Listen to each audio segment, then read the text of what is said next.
parle. Chaque jour, Charles et Carole vous présentent la leçon de l'école du sabbat.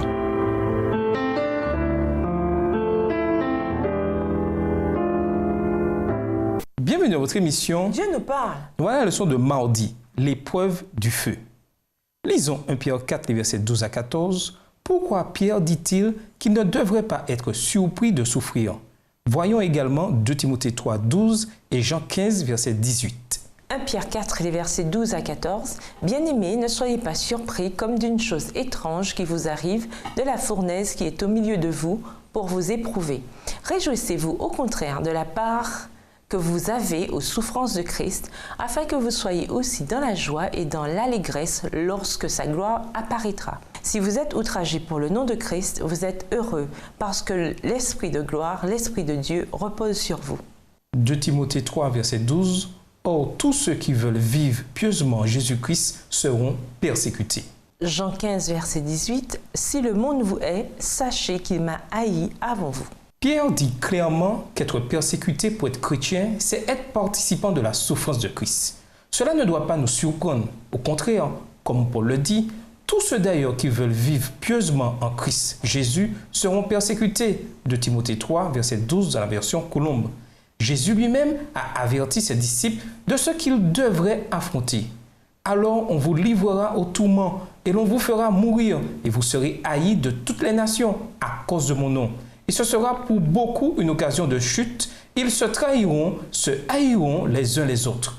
Matthieu 24, versets 9 et 10 dans la version Colombe. D'après Ellen G. White, il en sera de même pour tous ceux qui veulent vivre pieusement en Jésus-Christ. Les croyants pénétrés de l'Esprit du Sauveur peuvent s'attendre à être blâmés et persécutés. La forme de persécution diffère suivant les époques, mais le principe, l'esprit qui la caractérise est le même que celui qui, depuis le temps d'Abel, a fait mettre à mort les élus du Seigneur. Lisons Apocalypse 12, verset 17. Que dit ce verset sur la réalité de la persécution pour les chrétiens au dernier jour? Apocalypse 12, verset 17. Et le dragon fut irrité contre la femme, et il s'en alla faire la guerre au reste de sa postérité, à ceux qui gardent les commandements de Dieu et qui ont le témoignage de Jésus.